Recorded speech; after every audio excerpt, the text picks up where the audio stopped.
பொது அறிவியல், கருத்து படமிடல், விசை, இயக்கம் மற்றும் அழுத்தம். போன வகுப்புல நம்ம அழுத்தத்தை பத்தி பார்த்தோம். காற்று மற்றும் திரவங்கள்ல அழுத்தம் எப்படியெல்லாம் செயல்படுது அப்படிங்கறத பத்தி பார்த்தோம். இந்த வகுப்புல நம்ம பாஸ்கல் விதி, பரப்பு இழுவிசை, பாகியல் விசை இதெல்லாம் பத்தி பார்க்க போறோம். பாஸ்கல் விதி. பாஸ்கல் விதி பாய்மங்களோட அழுத்தத்தை பற்றின விதி. பாய்மங்கள்னா திரவங்கள் மற்றும் வாயுக்களை குறிக்கக்கூடிய ஒரு சொல். பாஸ்கல் விதி என்ன சொல்லுதுன்னா, மூடிய அமைப்புல ஓய்வு நிலையில இருக்க திரவத்தோட எந்த ஒரு புள்ளியிலும் அளிக்கப்படும் அழுத்தம் அந்த திரவத்தோட எல்லா புள்ளிகளுக்கும் சமமா பகிர்ந்தளிக்கப்படும். இதுதான் பாஸ்கலோட விதி. இந்த கருத்தை பிரெஞ்சு அறிவியலறிஞர் பிளேஸ் பாஸ்கல் அப்படிங்கிறவர் தான் முதலா எடுத்துரைச்சாரு. இந்த பாஸ்கல் விதியை எளிதா புரிஞ்சுக்கிறதுக்கு நம்ம ஒரு சோதனைய செய்யலாம். ஒரு மெல்லிய நெகிழி பாட்டில எடுத்துக்கிட்டு அதுல நீரை நிரப்புறோம். பாட்டிலோட புறப்பரப்புல ஊசிய வச்சு வெவ்வேறு இடங்கள்ல சிறு சிறு துளைகளை இடலாம். இப்போ பாட்டில கொஞ்சம் கொஞ்சமா அழுத்தி என்ன நிகழுது அப்படின்னு பார்க்கலாம். என்ன பண்ணுதுன்னா, துளைகளின் வழியா ஒரே அளவு நீரை எல்லா திசைகள்லயும் வெளியேற வைக்குது. அதாவது திரவத்தோட ஒரு புள்ளியில செயல்படுற அழுத்தத்தை எல்லா திசைகள்லயும் சமமா பகிர்ந்தளிக்குது. இதுல இருந்து நம்ம பாஸ்கல் விதியை எளிதா புரிஞ்சுக்கலாம். இந்த பாஸ்கல் விதியோட பயன்பாடுகளை இப்ப பார்க்கலாம். வாகனங்களுக்கு பழுது பார்க்கிற பணிமனைகள், அதாவது ஆட்டோமொபைல் இடங்கள்ல வாகனங்களை உயர்த்த இந்த பாஸ்கல் விதி தான் பயன்படுது. கார் இல்லனா பஸ் இந்த மாதிரி இருக்கிற வாகனங்கள்ல கீழ்ப்புறமா இருக்கிற பாகங்கள்ல ஏதாவது பழுது ஏற்பட்டுச்சுன்னா ஒரு உயர்த்திய வச்சு அந்த வாகனங்களை சற்று உயரத்துல வச்சு பழுது பார்ப்பாங்க இல்லையா?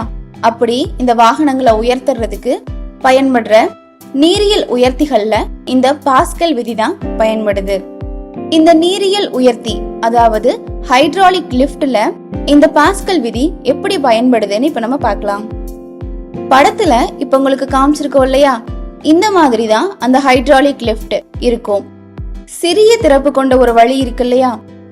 அந்த பக்கமா நம்ம இந்த திரவங்கள்ல கொடுக்கிற அழுத்தம் அந்த ஹைட்ராலிக் லிப்ட்ல இருக்கிற திரவத்துக்கு எல்லா புள்ளிகள்லயும் அந்த அழுத்தம் சமமா பகிர்ந்தளிக்கப்பட்டு மறுமுனையில இருக்க அந்த வாகனத்தை நமக்கு உயர்த்தி காமிக்கும். இப்படிதான் இந்த ஹைட்ராலிக் லிப்ட் வேலை செய்யுது. அதே மாதிரி நம்ம காரு, பஸ் இதெல்லாம் ஓட்டும் போது பிரேக் போடுறோம் இல்லையா? அந்த வேக தடைகள்ல கூட பாஸ்கல் விதி தான் பயன்படுது.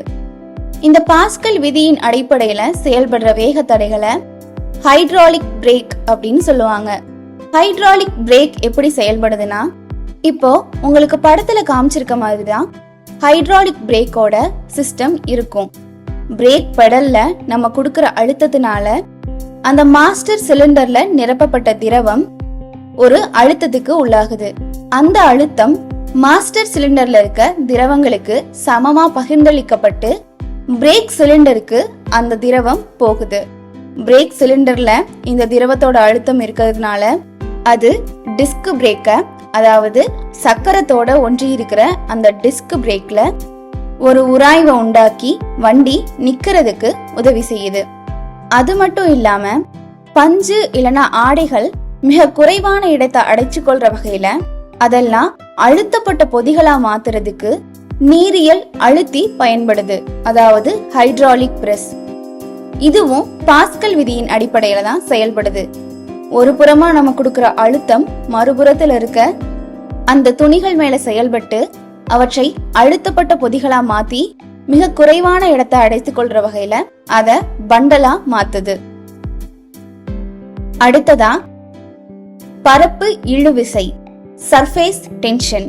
பரப்பு இழுவிசை அப்படிங்கிறது திரவங்களோட ஒரு பண்பு. திரவ மூலக்கூறுகள் தங்களால இயன்ற அளவு மிகச் சிறிய புறப்பரப்பை கொண்டிருக்கும்படி அவற்றுக்கு மேல ஒரு விசை செயல்படும். திரவத்தோட புறப்பரப்புல ஓரலகு நீளத்துக்கு செங்குத்தா செயல்படுற விசைதான் பரப்பு இழு விசை அப்படின்னு வரையறுக்கப்படுது. இதோட அலகு நியூட்டன் மீட்டர் பவர் -1. நீர்ல இருக்கக்கூடிய மூலக்கூறுகள் எல்லாமே தனக்கு பக்கத்துல இருக்க மற்றொரு மூலக்கூறை ஈர்க்கிற வண்ணம் தான் இருக்கும். கீழ்பக்கத்துல இருக்க மூலக்கூறுகளுக்கு எல்லா திசைகள்லயும் மூலக்கூறுகள் இருக்கும். அதனால அது எல்லா திசையில இருக்க மூலக்கூறுகளாலையும் ஈர்க்கப்படும். ஆனா அந்த திரவத்தோட மேற்புறத்துல இருக்கிற மூலக்கூறுகளுக்கு கீழே இருக்கிற மூலக்கூறுகள் மட்டும்தான் ஈர்க்கிறதுக்கு இருக்கும், பக்கத்துல இருக்கும். மேல ஈர்க்கிறதுக்கான மூலக்கூறுகள் இருக்காது. அதனால மேற்பரப்புல இருக்கிற மூலக்கூறுகள் என்ன பண்ணும்னா, மேல மூலக்கூறுகள் இல்லாதனால தனக்கு பக்கத்துல இருக்கிற மூலக்கூறையே அதிக விசையோட ஈர்த்து ஒரு இறுகின பிணைப்பா மாத்திரும். அதனால திரவங்களோட மேற்பரப்புல மூலக்கூறுகள் இழுத்து கட்டப்பட்ட ஒரு சவ்வை போன்ற பரப்பை உருவாக்கிக்கும். இந்த பரப்புல உருவாகிற விசைதான் பரப்பு இழுவிசை. இத ஈஸியா நம்ம புரிஞ்சுக்கிற மாதிரி ஒரு சோதனைய செய்யலாம். ஒரு கிளாஸ்ல நீரை நிரப்பிட்டு அதுக்கு மேல மெல்லிய ஒரு உறிஞ்சுத்தாள், அதாவது ஒரு டிஷ்யூ பேப்பரை வைக்கிறோம். அந்த டிஷ்யூ பேப்பருக்கு மேலேயே ஒரு பேப்பர் கிளிப்பும் வைக்கலாம். சில வினாடிகள்லயே என்ன நடக்கும், அந்த டிஷ்யூ பேப்பர் தண்ணிய உறிஞ்சு கிளாஸுக்கு கீழே போயிருச்சு. ஆனா அந்த பேப்பர் கிளிப் அந்த தண்ணிக்கு மேலேயே மிதந்துட்டு இருக்கு. இதுக்கு காரணம் என்ன? அந்த பேப்பர் கிளிப் நீரை காட்டிலும் அதிக அடர்த்தி இருக்கு, ஆனாலும் அது நீர்ல மூழ்காம மிதந்துட்டு இருக்கு. இது எப்படி நடக்குது? நான் முன்னாடியே சொன்ன மாதிரி நீரோட மேற்பரப்புல இருக்கிற மூலக்கூறுகள் தனக்கு பக்கத்துல இருக்கிற மூலக்கூறுகளோட அதிகப்படியான பிணைப்புனால ஒரு சவ்வு மாதிரியான அமைப்பை ஏற்படுத்தி இருக்கும். அந்த மேல செயல்படுற விசை இந்த நீரோட பரப்பு விசைய குறைக்க முயற்சி செய்யுது. நீரோட மேற்பரப்புல உள்ள மூலக்கூறுகள் இந்த பரப்பு இழுவிசையின் காரணமா மீட்சி தன்மையுடைய ஒரு சவ்வு போன்ற அமைப்பா செயல்படுறனால இந்த பேப்பர் கிளிப் மூழ்காம மிதந்துட்டு இருக்குது. இந்த பரப்பு இழுவிசையோட பயன்பாடுகளை இப்ப நம்ம பார்க்கலாம். அன்றாட வாழ்க்கையில நம்ம பல்வேறு நிகழ்வுகள்ல இந்த பரப்பு இழுவிசைய பார்க்கலாம். உதாரணத்துக்கு தாவரங்கள்ல இருக்கிற பரப்பு இழுவிசை காரணமா தான் நீர் மேல செல்லுது. தாவரத்துல சைலம் அப்படின்னு சொல்லப்படுற மிக நுண்ணிய குழாய்கள் இருக்கும். இது தாவரங்களோட வேரின் மூலமா உறிஞ்சப்படுற நீர் மூலக்கூறுகள் இந்த திசு குழாய்கள் வழியாதான் நுண்புழை ஏற்றம் காரணமா மேல் நோக்கி செல்லுது. இதுக்கும் நீரோட பரப்பு இழுவிசை தான் காரணமா அமையுது. கடுமையான புயலின் போது மாலுமிகள் நீர்ல எண்ணெயோ இல்ல சலவை தூளையோ சேர்ப்பாங்க.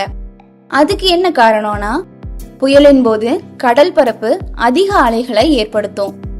இது கப்பலை சீக்கிரமா சேதமடைய வச்சிரும். எண்ணெய் மற்றும் சலவை தூள் நீர்ல சேர்க்கப்படுறனால நீரோட மேற்பரப்புல ஒரு தடிமனான அடுக்க உருவாக்கி நீரோட பரப்பு இழுவிசைய அது குறைக்கும். இதன் விளைவா அலைகள் உயரம் குறைக்கப்பட்டு கப்பல் கடல்ல பாதுகாப்பா செல்றதுக்கு வழிவகுக்கும். தண்ணியில நடந்து போற ஒரு பூச்சிய நம்ம குளம், ஆறு பகுதிகள்ல பார்க்க முடியும். அந்த நீர் சிலந்திகளும் பரப்பு இழுவிசை காரணமா தான் தண்ணியில மூழ்காம எளிதா தண்ணி மேல நடந்து போற மாதிரியான அமைப்பை பெற்றிருக்கும். நீர் சிலந்திகளோட கால்கள் மிகவும் லேசா இருக்கிறதுனால நீரோட மேற்பரப்புல சிறிய அளவு பரப்பை மட்டும்தான் அது பயன்படுத்தி கொள்ளும். அப்ப பரப்பு இழுவிசை ஒரு சவ்வினால் ஆன அடுக்கு போல செயல்பட்டு நீர் சிலந்திகளோட கால்களும் அந்த நீர் சிலந்திகளும் நீர்ல மூழ்காமல் இருக்க உதவி செய்யும். மழை துளிகளும் நீர்த்துளிகளும் கோள வடிவத்தை பெறதுக்கும் இந்த பரப்பு இழுவிசை தான் காரணம். மழை துளிகள் மேகங்கள்ல உருவாகும் போது ஒரு சிறிய ஒழுங்கற்ற வடிவிலான துளியால தான் உருவாகும். அது நிலத்தை நோக்கி விழுகும். நிலத்தை அடையறதுக்கு முன்னாடி பரப்பு இழுவிசை காரணமா தங்களோட சுற்றி இருக்கிற காற்றோட எதிர்ப்பை குறைக்க கோள வடிவத்தை அது பெற்றுக்குது. பரப்பு இழுவிசையானது மழைத்துளியின் பரப்பை குறைத்து அதன் கன அளவை அதிகரிக்கும். அதாவது மிக குறுகிய புறப்பரப்பு கொண்ட கோள வடிவமா அதை மாத்திரும். மழை துளிகள் வரும்போது புவியீர்ப்பு விசை அவற்றை கீழ் நோக்கி இழுக்குது. இந்த கீழ் நோக்கிய இழுவிசையின் காரணமா மழை துளியினோட வடிவம் மாறுறதுக்கு வாய்ப்பு இருக்கு. ஆனா பரப்பு இழுவிசை இந்த உருமாற்றத்தை தடுத்து அத கோள வடிவத்தை நிலைப்படுத்துது. அடுத்ததா பாகியல் விசை அல்லது பாகுநிலை. இதை இங்கிலீஷ்ல விஸ்கஸ் ஃபோர்ஸ் அப்படின்னு சொல்லுவாங்க. ஒரு திரவம் பாயும் போது திரவங்களின் அடுத்தடுத்த அடுக்குகளுக்கு இடையே அவற்றின் சார்பியக்கத்தை எதிர்க்கிற வகையில செயல்படுற விசைதான் பாகியல் விசை. இந்த பண்பை பாகுநிலை அப்படின்னு சொல்லுவாங்க. இந்த பாகியல் விசைக்கு சிஜிஎஸ் அலகும் இருக்கு, எஸ்ஐ அலகும் இருக்கு. பாகியல் விசையோட சிஜிஎஸ் அலகு பாய்ஸ், எஸ்ஐ அலகு kilogram metre power -1 second power -1. இத நம்ம நியூட்டன் செகண்ட் மீட்டர் பவர் -2 அப்படின்னு சொல்லலாம். இந்த பாகுநிலைய புரிஞ்சுக்கிறதுக்கு நம்ம ஒரு சோதனைய செஞ்சு பார்க்கலாம். கண்ணாடி தகட்டுல சிறிதளவு தேங்காய் எண்ணெய், தேன், நீர், நெய் இந்த மாதிரி திரவங்களை வரிசையா எடுத்துக்கிறோம். கண்ணாடி தகட்டை நம்ம ஒருபுறமா உயர்த்தினோம்னா இந்த திரவங்கள் வளவளப்பான கண்ணாடி பரப்புல ஓடுறது நமக்கு தெரியும். ஓடும் அந்த திரவங்களோட வேகத்தை நம்ம ஒத்து பார்த்தோம்னா ஒவ்வொரு திரவமும் வெவ்வேறு வேகத்துல நகர்றது நமக்கு தெரியும். நீரானது மற்ற திரவங்களை காட்டிலும் வேகமா நகர்ந்துரும். தேங்காய் எண்ணெய் மிதமான வேகத்திலையும், நெய் மெதுவாகவும், தேன் மிகவும் மெதுவாகவும் நகரும். இதற்கான காரணம் என்னன்னா, திரவங்கள் இயங்கும் போது அவற்றின் திரவ அடுக்குகளுக்கு இடையே அவற்றுக்கு இணையான ஒரு உராய்வு விசை செயல்படும். இந்த உராய்வு விசை திரவங்கள் இயங்கும் போது அவ்வியக்கத்தை எதிர்க்கும் வகையில அமைஞ்சிருக்கும். இதன் காரணமாதான் நீர் வேகமாகவும், தேங்காய் எண்ணெய் அதை விட கொஞ்சம் மெதுவாகவும், நெய் போன்ற பொருட்கள் இன்னும் கொஞ்சம் மெதுவாகவும் நகருது.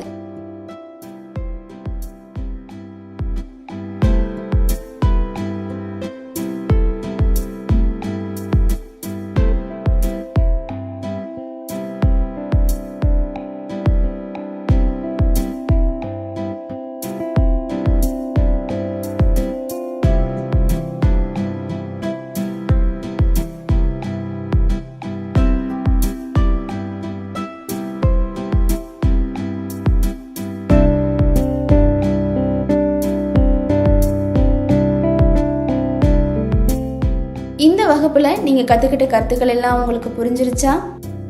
இதை மையப்படுத்தின கேள்விகளுக்கு சரியான விடையளிங்க.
பொது அறிவியல், கருத்து படமிடல், விசை, இயக்கம் மற்றும் அழுத்தம்.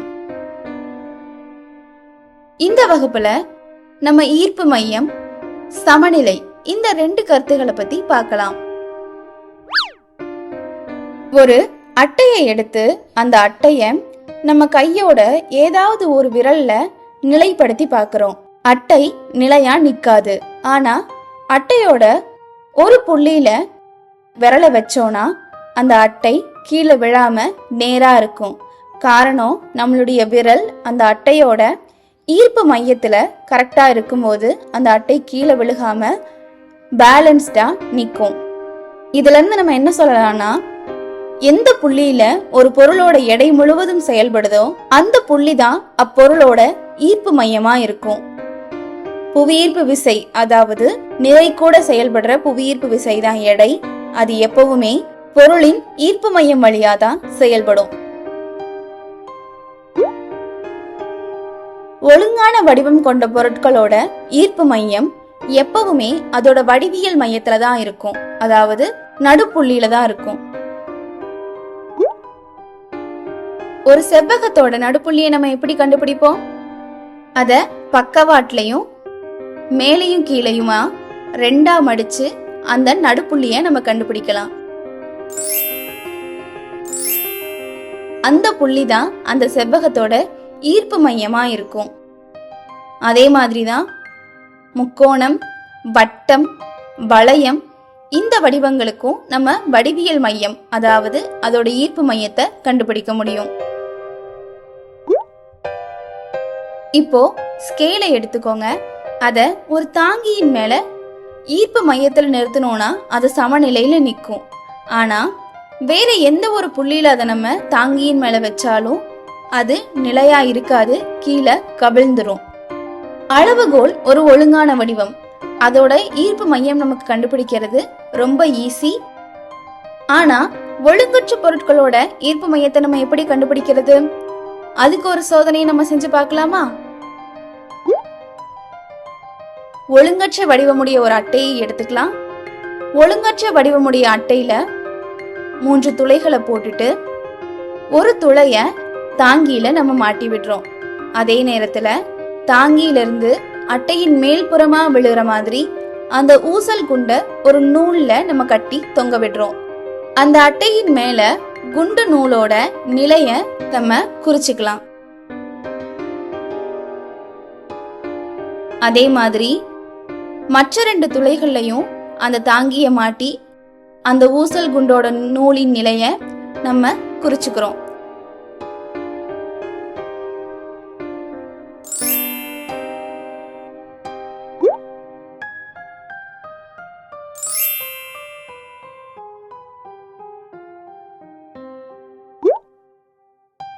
இப்போ நமக்கு 3 கோடுகள் கிடைச்சிருக்கும். அந்த 3 கோடுகளும் வெட்டிக்கொள்ற புள்ளி தான் அந்த ஒழுங்கற்ற வடிவமுடைய அட்டையின் ஈர்ப்பு மையமா இருக்கும். அந்த மையத்துல நம்ம அந்த அட்டையை நிறுத்தணும்னா அது கீழே விழுகாம நிலையா நிற்கும். மத்த எந்த புள்ளியில நம்ம வச்சாலும் கீழே விழுந்துரும். ஈர்ப்பு மையம் ஒரு பொருளை சமநிலையில வச்சுக்க உதவுது. சமநிலைனா அப்ப என்ன? ஒரு பொருளை அதே நிலையில வச்சுக்கொள்ற திறன்னா அப்பொருளோட சமநிலை. இந்த சமநிலைய நம்ம 3 வகையா சொல்லலாம். உறுதி சமநிலை, உறுதியற்ற சமநிலை, நடுநிலை சமநிலை. இந்த 3 சமநிலைகளையும் நம்ம ஒரு கூம்பை வச்சு சில செயல்பாடுகளை செஞ்சு புரிஞ்சுக்கலாம். கூம்ப நம்ம அடிப்பாகம் அதிகமா இருக்கிற பக்கம் தரைய தொடுற மாதிரி இருக்க மாதிரி கவிழ்த்து வச்சுக்கலாம். அந்த கூம்ப நம்ம ஒரு புறமா சாய்க்கிறோம். சாய்க்கப்பட்டுட்டு பின்ன நம்ம விட்டுட்டாலும் அந்த கூம்பு கவிழ்ந்து விடாம மீண்டும் பழைய நிலைக்கே வருது. இதுதான் உறுதி சமநிலை. காரணம் என்னன்னா, கூம்பு சாய்க்கப்படும் போது அதோட ஈர்ப்பு மையம் உயருது. ஈர்ப்பு மையத்தோட வழியா வரையப்படுற செங்குத்து கோடு சாய்க்கப்பட்ட நிலையிலையும் அதன் அடிப்படப்பிற்கு உள்ளேயே தான் இருக்கு. அதனால அந்த கூம்பால மீண்டும் பழைய நிலைக்கு வர முடியுது. இதத்தான் நம்ம உறுதி சமநிலை அப்படின்னு சொல்றோம். அதுவே கூம்ப தலைகீழா வச்சு பாருங்க. கூம்ப இப்போ நம்ம சாய்க்கலாம். நம்ம கொஞ்சம் சாய்ச்சாலுமே அந்த கூம்பு கீழே விழுந்துரும். கூம்ப சாய்க்கும் போது ஈர்ப்பு மையம் அதன் நிலையிலிருந்து கொஞ்சம் குறையுது. ஈர்ப்பு மையம் வழியா வரையப்படுற செங்குத்து கோடுமே அந்த கூம்பின் அடிப்பரப்புக்கு வெளியே இருக்கு.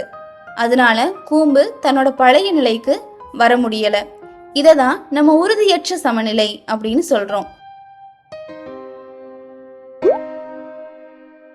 அடுத்ததா கூம்ப நம்ம தரையில சும்மா வச்சிடறோம். இப்ப என்னாது? கூம்பு உருளதான் செய்யுது. எந்த பக்கம் நம்ம கூம்ப நகர்த்தினாலும் அதோட ஈர்ப்பு மையம் ஒரே உயரத்துல தான் இருக்கு. அதனால அந்த கூம்பு நிலையாதான் இருக்கும்.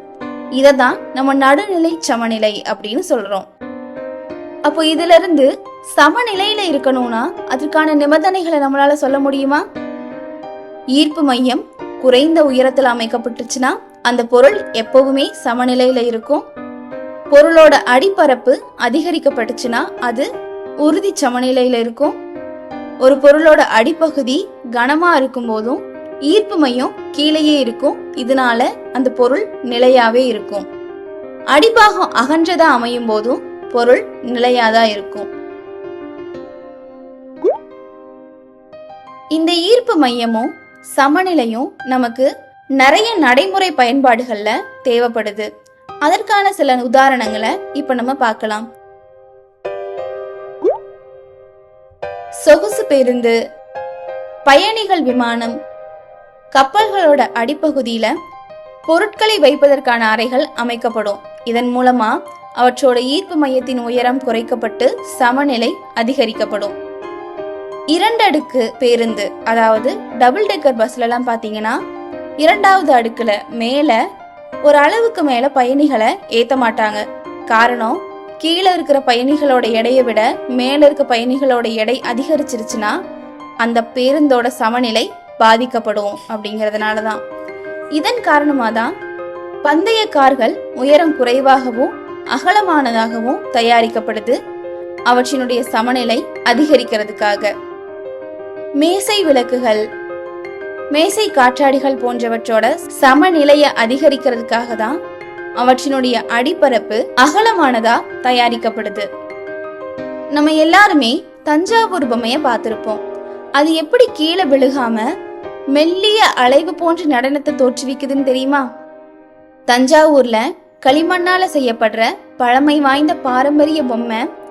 அந்த பொம்மையோட ஈர்ப்பு மையமும் மொத்த எடையும் பொம்மையோட அடிப்பகுதியில தான் அமைஞ்சிருக்கும்.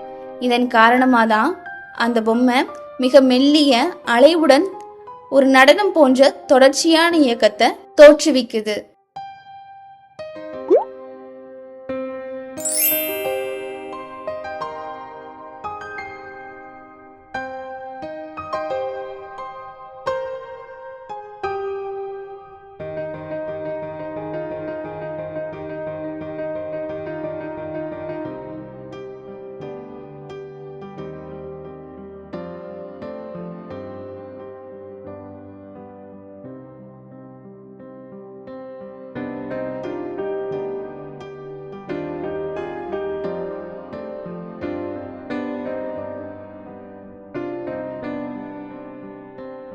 இந்த பாடத்துல நீங்க கத்துக்கிட்ட கருத்துக்கள் எல்லாம் உங்களுக்கு புரிஞ்சிருச்சா? இதை மையப்படுத்தின கேள்விகளுக்கு சரியான விடையளிங்க.